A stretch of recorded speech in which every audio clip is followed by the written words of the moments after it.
guys, PopGamer1202 here at T-minus 10 days until one of the biggest cinematic events of all time. Avengers Endgame releases Friday, April 26th to theaters worldwide, and I couldn't be more excited. I actually get to see the movie in 9 days, although I think those 9 days are going to take forever to pass by. I plan on filling the time with a bunch of Endgame build-up stuff. Every journey has an end, and we are in the home stretch now until the final entry of Phase 3. We had a huge party fundraiser event at my school last week, and we got to design our own t-shirts. As you guys could probably assume, I designed mine off of Avengers Endgame. Here's a picture of what the back looked like. I came up with a design myself and covered the front in Infinity Stones. Really fun to show your Avengers Endgame spirit so close to the release of the movie. I love doing this series because it allows me to look back on what the MCU has had to offer and recap everything that's happened going into Avengers Endgame. With that said, I've created a playlist titled Best Marvel Videos that features a bunch of fun videos to watch before Endgame, including 2 recaps of the entire MCU. The first is about 40 minutes long and doesn't feature Captain Marvel, but hits everything to the very detail. The second is only about 15 minutes long and does include Captain Marvel. That's if you don't want to sit through a 40-minute recap and just want the simplistic stuff, then watch that. I understand those of you that don't want to sit through an entire movie marathon to catch up going into Endgame, but if you want the recap, watch one of those 2 videos, head over to that playlist where there's a bunch of other fun stuff as well. With that said, we are jumping back onto the Endgame hype train with a showdown between 2 very different movies in the MCU. There are films inside of this franchise that haven't had the treatment of a full trilogy yet, and I wanted to find a way to talk about those movies uniquely without just straight up reviewing them.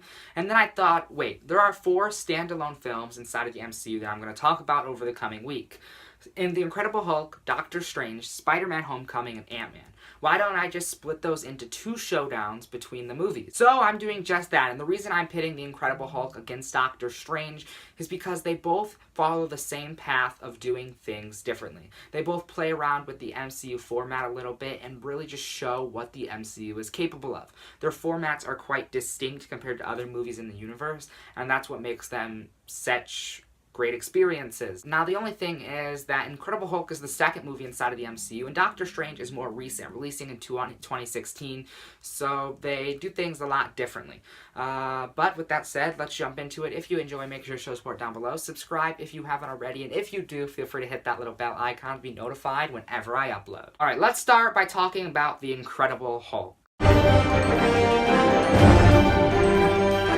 This was the second film inside of the Marvel Cinematic Universe and released in June of 2008, receiving a 67% from Rotten Tomatoes and drawing in a box office of over $134 million. It was directed by Lois Leterrier and starred the likes of Edward Norton, Liv Tyler, and William Hurt. So at one point in time, a scientist named Bruce Banner was involved in experimenting with the effects that gamma radiation has on the human body. Confident in his research, Banner used some of his work on himself, not knowing that the overall goal of the project was for the military to use his discoveries as a means of turning humans into weapons. From there, he transformed into the Incredible Hulk, which means that if his anger rises to a certain level, chaos breaks loose. The film picks up with Bruce Banner hiding from military forces in Brazil, where it's been quite a while since an incident has occurred. He's working at a bottling factory when he cuts himself and some of his blood falls into one of the bottles below. He immediately has the machine stopped and cleans up the blood, but he misses a spot and some of it still landed in a bottle that gets shipped out and helps the government track down Banner. In the midst of this escape from the military, Bruce Banner becomes the Hulk one more time, scaring most of the forces acting against him, and now he's on the run again, which eventually leads to him being reunited with his former girlfriend, and the 2 of them set out to find a contact of Bruce who believes that he has a cure. There, the effects of Bruce Banner's blood are temporarily removed from his body, and he finds out that Mr. Blue has been duplicating his blood samples to help cure cancer and other things, but Bruce Banner decides we have to destroy this now. That is when military forces reach him once again, and a guy named Blonsky, who's had some experimenting done on himself, inserts Banner's blood into his own veins, which mixes with the combination of stuff he already has in his body, turning him into the villain known as Abomination. So alongside Betty Ross and her father, General Thunderbolt Ross, Bruce Banner turns into the Hulk once again and battles Abomination, and then goes off on his own once again. On the other side of the line, we have Doctor Strange, which is the 14th film inside of the Marvel Cinematic Universe, and released in November of 2016, receiving an 89% from Rotten Tomatoes and drawing in a box office of over $232 million. It was directed by Scott Derrickson and starred the likes of Benedict Cumberbatch, Tilda Swinton, and Rachel McAdams. Dr. Stephen Strange is a neurosurgeon who's on his way to deliver a speech when he crashes his car, leaving him with nerve damage in both of his arms. Unable to pursue his career, Stephen Strange sets out to find a cure and eventually believes that it's impossible, there's no way that he's going to be healed, until he comes across a mystical force known as the Ancient One, who says that she can teach him to heal through magic. Meanwhile, an ex-student of the Ancient One is awakening an evil force known as Dormammu, who looks to add Earth to his collection of planets. Over time, Doctor Strange chills out on his ego and finds the power inside of him and uses it to take possession of the Time Stone and defeat Dormammu. You will never win. No, but I could lose again and again and again and again forever. That makes you my prisoner. After a whole magical adventure, Doctor Strange agrees to stand by and guard one of the last sanctuaries in New York. And that is where we see Doctor Strange in Infinity War. In terms of which of these films I like better, I think it's pretty obvious. I'm going to have to go with Doctor Strange. To me, The Incredible Hulk on the surface is a really enjoyable movie, and a lot of people tend to forget that it even exists inside of the Marvel Cinematic Universe. The reason for this is, number one, Edward Norton no longer plays Bruce Banner. He was kind of removed from everything right after this movie released, and a lot of the story of this movie didn't even follow Mark Ruffalo into the cinematic universe.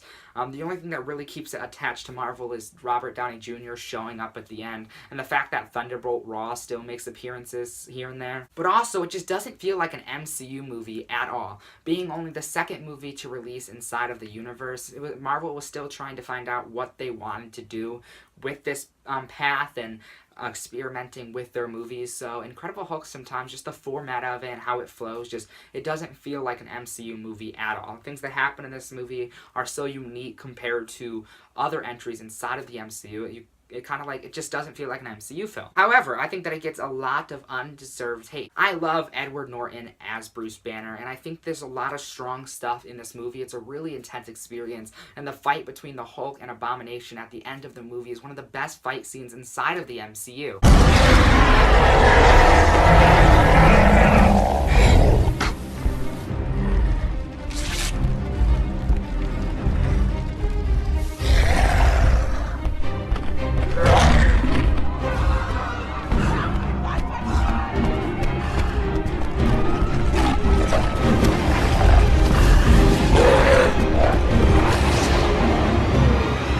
This is one of the first MCU films that I remember watching, so it always has a special place in my heart. Maybe it is one of the weaker films inside of the MCU, but it's definitely a fun movie to watch. I will say it does take itself too seriously at times, and all the lovey-lovey soap opera stuff just isn't for me.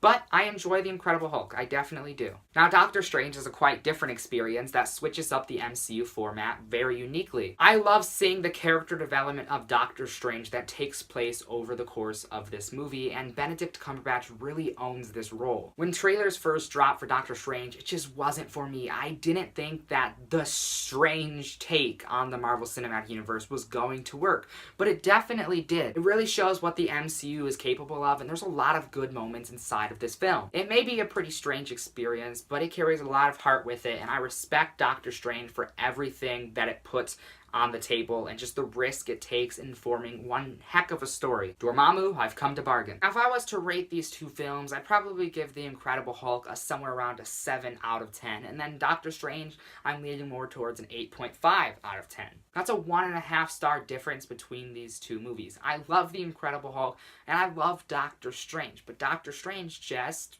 is a better film. There was no other way.